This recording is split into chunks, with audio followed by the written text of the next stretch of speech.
குருவின் ஆதிக்கத்தில் பிறந்த மீனராசி அன்பு நேர்கள் அனைவருக்கும் சில பல ஆண்டுகளாகவே நீங்கள் பலவிதமான சிக்கலில் சிக்கியிருப்பீங்க, பலவிதமான கஷ்டத்தை பார்த்துட்டு வந்திருப்பீங்க. உங்கள் வாழ்க்கையில் எப்படா நல்லது நடக்கும் அப்படின்னு காத்திருக்கக்கூடிய மீனராசி அன்பு நேர்கள் அனைவருக்கும் அடுத்தடுத்து வரக்கூடிய காலகட்டம் எப்படி இருக்க போகுது, என்ன மாதிரியான மாற்றம் தரப்போகுது, அது மட்டும் இல்லாமல் உங்களை சுற்றி என்னென்ன விதமான விஷயங்கள்லாம் நடக்க போகுது அப்படிங்கிறத பற்றி முன்கூட்டியே நான் உங்ககிட்ட ஷேர் பண்ணிக்க போகிறேன். ஸ்பெசிஃபிக்காக அந்த மீனராசிக்காரங்க என்ன மாதிரியான கடவுளை வணங்கணும், என்ன பரிகாரங்கள் பண்ணணும், மேலும் உங்களுடைய குணாதிசயங்கள் எப்படிப்பட்டவை, மற்றவங்களுடைய கண்ணுக்கு நீங்கள் எப்படி தெரிவிங்க அப்படிங்கிறத பற்றி தான் நான் இந்த பதிவின் மூலிமா உங்கள்கிட்ட முழுமையாக ஷேர் பண்ணிக்க போகிறேன். இந்த பதிவில் சொல்லக்கூடிய எல்லா விஷயமும் கண்டிப்பாக உங்களுக்கு பயன் தரக்கூடிய விஷயமாக தான் இருக்கும். ஸோ வீடியோவை ஸ்கிப் பண்ணாமல் தொடர்ச்சியாக பாருங்கள். அது மட்டும் இல்லாமல் இதே மாதிரியான ஆன்மீகம் சார்ந்த வீடியோஸ் எல்லாம் நீங்கள் முழுசாக பார்த்து தெரிஞ்சுக்கணும் அப்படின்னு ஆசைப்பட்டேன். மறக்காமல் நம்மளுடைய சேனலை சப்ஸ்கிரைப் பண்ணிவிட்டு கீழே இருக்கும் பெல்லைக்கானையும் மறக்காமல் கிளிக் பண்ணுங்கள். அப்போ தான் நம்ம சேனலில் போடுற எல்லா வீடியோஸுமே நோட்டிஃபிகேஷனாக உங்கள்கிட்ட வரும். அது மட்டும் இல்லாமல் இதே மாதிரியான ஆன்மீகம் சார்ந்த வீடியோஸை பார்க்கணுன்னா மறக்காமல் நம்ம சேனலை சப்ஸ்கிரைப் பண்ணிக்கோங்க. ஸோ இப்போ வாங்க நம்ம வீடியோக்குள்ளே போய் ஃபஸ்ட்டு இவங்களுடைய குணாதிசயங்கள் எப்படிப்பட்டவ அப்படிங்கிறத பார்க்கலாம். மீனராசிக்காரங்க அப்படிங்கிறவங்க குருவின் ஆதிக்கத்தில் பிறந்தவங்க. அடுத்தவங்களுக்கு ஒரு கஷ்டம் அப்படின்னா முதல்ல ஓடி போய் உதவி செய்யக்கூடிய ஒரு நபர்னு எடுத்துக்கிட்டால் அது கண்டிப்பாக அந்த மீனராசியில் பிறந்தவங்களாக மட்டும்தான் இருக்க முடியும் அப்படின்னு அடித்து சொல்லுவேங்க. அப்படி உதவியை பெற்றுக்கொண்டவங்க பின்னாடி இவங்களை உதாசனம் மட்டும் பண்ணிட்டு போயிட்டாங்க அப்படின்னா அதை பற்றியும் இவங்க கொஞ்சம் கூட, அதாவது 1% கூட கவலையே பட மாட்டாங்க. மீண்டும் அவங்களுக்கு ஏதாவது ஒரு பிரச்சனைனா ஓடி போய் உதவி செய்வாங்க. இது மற்ற எந்த ராசிக்கும் இல்லாத ஒரு சிறப்பம்சமாக இந்த மீன ராசியில் பார்க்கப்படுது. 12 ராசிகளில் நிறைவான ராசியாக மீன ராசி வருது. குருவின் காரகத்துவம் பெற்ற ராசி அப்படிங்கிறதுனால தூய்மையும் வாய்மையும் மிக்க நல்லவர்களாகத்தான் இவங்க கண்டிப்பாக இருப்பாங்க. மீனராசிக்காரங்களுடைய பலம் என்ன அப்படின்னு பார்த்தீங்கன்னா, இவங்க நல்லவங்களாக இருப்பது தான் பலம். பலவீனம் என்னன்னு பார்த்தீங்கன்னா, அதுவும் இவங்க நல்லவங்களாக இருப்பதே ஒன்று தான் பலம். அப்படி அதாவது பலமும் பலவீனமும் ஒரே விஷயந்தான். நல்லவங்களாக இருக்கிறது மட்டும்தான் இவங்களுக்கு பலம் மற்றும் பலவீனமாக பார்க்கப்படுது. வாழ்க்கையில் பல விஷயங்களை கண்டிப்பாக இழந்திருப்பாங்க. இருந்தாலும் கூட இது நாள் வரைக்குமே இப்படி இருந்துட்டேனே, இனியும் இப்படி இருந்து இப்போ வரைக்குமே இப்படி இருக்கனே அப்படின்னு ஒரு நாள் கூட இவங்க ஃபீல் பண்ணியிருக்கவே மாட்டாங்க. மீனராசிக்காரங்க தன்னுடைய நண்பர்கள் உறவினர்களுக்கு உதவிக்கென்றே பிறந்தவங்க. யார் எந்த நேரத்தில் என்ன உதவி கேட்டாலும் உடனே போய் செஞ்சுருவாங்க. அதாவது ஒரு 12 ராசிலையும் உதவி கேட்டால் உடனே செய்யக்கூடிய ஒரு மனப்பக்குவம் இந்த மீனராசிக்கு மட்டும்தான் இருக்குது. மாணவிகளின் கல்விக்கு உதவுவாங்க. பெரும்பாலும் மீனராசிக்காரர்களாக தான் இருப்பாங்க. மனசாட்சிக்கு ரொம்ப கட்டுப்பட்டு இருப்பாங்க. ஆசிரியர், யோகா மாஸ்டர், ஆன்மீக சொற்பொழிவாளர்கள் பலரும் மீனராசியில் சேர்ந்தவங்களாக தான் இருக்க முடியும் அப்படின்னு சொல்லப்படுது.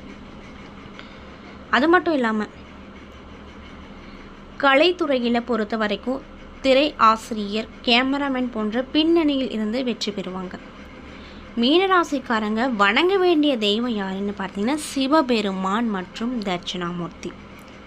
இந்த இரு கடவுளையும் நீங்கள் விரதம் இருந்து வேண்டி வந்தீங்க, அட்லீஸ்ட் மாதத்துக்கு ஒரு டைம் கோவிலுக்கு போயிட்டு வந்துட்டு இருந்தீங்கன்னாவே உங்களுக்கு நல்ல பலன் கண்கூட உங்களால் பார்க்க முடியும். ஸோ இந்த பதிவை மீனராசிக்காரங்க பார்க்குறீங்கன்னா கண்டிப்பாக இந்த விஷயத்தை செய்யுங்க. நல்ல பலன் நிச்சயமாக உங்களுக்கு அந்த கடவுள் தருவாங்க. மேலும் உங்கள் ராசிக்கான அடிப்படையில் பார்க்கும்போது உங்களுக்கு ஏற்ற நிறம் மஞ்சள். மேலும் நீங்கள் 27 வயசில் இருந்து முன்னேறி 40 வயசுக்குள்ளே வீடு, மனைவி, மக்கள் என செட்டில் ஆயிடுவீங்க. அது மட்டும் இல்லாமல் நம்ம மட்டும் நல்லா இருந்தால் போதாது, நம்மளை சுற்றி இருக்கவங்க நம்மளை விட நல்லா இருக்கணும், டாப்பில் இருக்கணும் அப்படின்னு நீங்கள் ரொம்ப ஆசைப்படுவீங்க. அதற்கேற்றாற்போல் அவங்களுக்கு பலவிதமான உதவியை செஞ்சுட்டு ஏமாளியாக ஒரு ஓரமாக நிற்பீங்க. உங்களுக்கு அடுத்தடுத்து வரக்கூடிய காலம் எப்படி இருக்கும்? இது வரைக்குமே கஷ்டத்தை மட்டுமே பார்த்துட்டு இருந்த உங்களுக்கு அடுத்தடுத்து வரக்கூடிய காலகட்டமாவது நன்மை தருமா? எந்த விஷயத்தில் நன்மை தரும், எந்த விஷயத்தில் தீமை தரும் அப்படிங்கிறத பற்றி தான் நான் உங்கள்கிட்ட இந்த பதிவில் முழுமையாக சொல்லி ஷேர் பண்ணிக்க போகிறேன். இந்த பதிவில் சொல்லக்கூடிய எல்லா விஷயமும் மீனராசிக்காரங்களுக்கு ரொம்ப பயன் தரக்கூடிய விஷயமாக தான் இருக்கும்.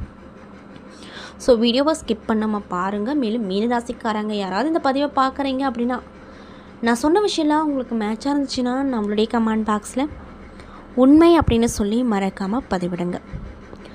ஸோ ஸோ இப்போ வாங்க நம்ம மீனராசிக்காரங்களுக்கு அடுத்தடுத்து நடக்கக்கூடிய விஷயங்கள்லாம் என்ன அப்படிங்கிறத பற்றி தெளிவாக பார்த்து தெரிஞ்சுக்கலாம். மீன ராசியில் என்னென்ன நட்சத்திரங்கள் இருக்குது அப்படின்னு பார்த்தீங்கன்னா, பூரட்டாதி 4ஆம் பாதம், உத்திரட்டாதி, ரேவதி அப்படின்ற 3 நட்சத்திரம் இருக்குது. கிரக நிலையை ஆராய்ஞ்சு பார்க்கும்போது ராசியில் சனி பகவான், தனவாக்கு குடும்பஸ்தானத்தில் செவ்வாய் பகவான், தைரிய வீரிய ஸ்தானத்தில் சூரிய பகவான், சுகஸ்தானத்தில் புதன் மற்றும் சுக்கிரன் கூட்டணியில் இருக்காங்க. பஞ்சம பூர்வ புண்ணிய ஸ்தானத்தில் குரு, ரணருண ரோகஸ்தானத்தில் கேது, அயனசைன போகஸ்தானத்தில் ராகு என கிரக நிலைகள் அமைஞ்சிருக்கு. இதனால் உங்களுக்கு என்ன மாதிரியான பலன் கிடைக்கும் அப்படின்னு பார்த்தீங்கன்னா, தொழில் மற்றும் வியாபாரத்தில் நீங்கள் எதிர்பார்த்த லாபத்தை பெற கடினமாக பணியாற்ற வேண்டும். இரவு பகல் பார்க்காம, நேரங்காலம் பார்க்காம கடினமாக உழைச்சா மட்டுமே நீங்கள் எந்த அளவுக்கு எதிர்பார்க்குறீங்களோ அந்தளவுக்கு வருமானம் கிடைக்கும். புதிய ஆர்டர்கள் கிடைப்பதில் தாமதம் கிடைக்கும். இதனால் கொஞ்சம் வருத்தமாக இருப்பீங்க. உத்தியோகத்தில் இருப்பவங்களுக்கு கூடுதலாக உழைக்க வேண்டிய நிலை வருங்க. முயற்சிகள் அப்படிங்கிறது எதிர்பார்த்த பலனை தராமல் போகலாம். அதனால் கவலைப்படாதீங்க. சும்மா கொஞ்ச நாளைக்கு மட்டும்தான் கிரகங்களுடைய மாற்றம் நடைபெறும். அதுக்கப்புறம் கண்டிப்பாக உங்களுக்கு நல்லதே நடக்கும். வீண் அலைச்சல் அப்படிங்கிறது உண்டாகும். மேலும் குடும்பத்தில் இருப்பவங்க உங்கள் ஆலோசனை செய்யாமல் தானாகவே எந்த ஒரு முடிவுனாலும் செய்வாங்க. இதை கேட்டு மனம் உங்களுக்கு வருத்தப்படும். கணவன் மனைவிக்கு இடையே வீண் வாக்குவாதங்கள் வரும். அதனால் பேச்சுவார்த்தைகளை கவனமாக இருங்க. பிள்ளைகளுடன் அனுசரித்து போவது நல்லது. எதிலுமே முழு கவனத்தோடு ஈடுபடுவது நன்மையை கொடுக்கும். பணவரத்தும் எதிர்பார்த்தபடி இருக்கும். அது மட்டும் இல்லாமல் உங்கள் பேச்சுக்கு மற்றவர்கள் செவி சாய்ப்பாங்க. புதிய நண்பர்கள் நிறைய பேர் கிடைப்பாங்க. தொலைதூரத்தில் இருந்த நல்ல தகவல்கள் வருங்க. தொழில் வியாபாரத்தில் முன்னேற்றத்தை பார்ப்பீங்க. லாபம் அதிகமாக கூடும். பழைய பாக்கிகள் வசூலாகும். உத்தியோகத்தில் இருப்பவங்களுக்கு திறமைக்கேற்ப எதையும் செய்து முடித்து பாராட்டப்படுவீங்க. குடும்பத்தில் குதூகலம் கிடைக்கும். வாகனம் வாங்குவது அல்லது புதுப்பிக்கும் பணியில் ஈடுபடுவீங்க. பயணங்கள் மூலமாக சாதகமான பலனை பார்ப்பீங்க. குடும்பத்தில் சுப காரியங்கள் கண்டிப்பாக நடக்கும். எந்த ஒரு தடையும் இல்லாமல் சீக்கிரமாக நடக்கும். பெண்களுக்கு உங்களது வார்த்தைகளுக்கு மதிப்பு கூடும். கலைத்துறையில் இருக்கக்கூடியவங்களுக்கு பாதுகாப்பு ரொம்ப அவசியம். பொருள் வரவில் குறைவு ஏற்பட வாய்ப்பில்லை. அரசியல் துறையில் இருக்கக்கூடியவங்களுக்கு உறுதியும் துணிவும் நிறைந்திருக்கும். அது மட்டும் இல்லாமல் மாணவர்களுக்கு கல்வியில் திறமை அதிகரிக்கும். உங்களது செயலுக்கு பாராட்டு கிடைக்கும். மனதில் தைரியம் கூடும். மேலும் நீங்கள் இந்த காலகட்டத்தில் எல்லா விஷயத்திலுமே ரொம்ப கவனமாக இருக்கணும். உங்களுக்கு இருக்கக்கூடிய சிந்தனை மேலோங்கும். எல்லா காரியங்களும் நல்லபடியாக நடக்கும். எடுத்துக்கொண்ட வேலையில் இருந்து வந்த பிரச்சனைகள் தீரப்போகுது. ஆராய்ந்து செய்யும் ஒவ்வொரு செயலுமே சாதகமான பலனை தான் கொடுக்கும். ஆயுதங்களை கையாளும் போது மட்டும் ரொம்ப கவனமாக இருங்க. மேலும் தனாதிபதி சூரியனுடைய சஞ்சரம் பணவரத்தை அதிகமாக ஏற்படுத்தும். பேச்சின் மூலமாக இனிமையான சாதுர்த்தியம் இவற்றால் நீங்கள் என்ன மாதிரியான விஷயங்களை எதிர்கொள்கிறீங்களோ அந்த விஷயங்கள் எல்லாமே சாதகமாக முடியும். புண்ணிய காரியங்களில் நாட்டம் அதிகரிக்கும். தாயுடன் அனுசரித்து போவது நல்லது. மேலும் பூர்வீக சொத்துக்கள் மூலமாக வர வேண்டிய லாபங்கள் கிடைக்கும் அப்படின்னு சொல்கிறாங்க. மேலும் நீங்கள் என்ன மாதிரியான விஷயங்களை பரிகாரங்கள் மாதிரி பண்ணணும்னு பார்த்தீங்கன்னா, தட்சிணாமூர்த்தியை வணங்குவதும் வயதானவர்களுக்கு உதவி செய்வதும் எல்லா நன்மைகளும் உங்களுக்கு பெற்றுக் கொடுக்கும். மட்டும் இல்லாமல் செல்வ சேர்க்கையும் உண்டாகும். ஸோ இந்த பதிவு மீன ராசிக்காரங்க பார்க்குறீங்கன்னா கண்டிப்பாக இந்த விஷயத்தை பரிகாரங்கள் மாதிரி பண்ணுங்கள். நல்ல பலனே உங்களுக்கு கிடைக்கும்.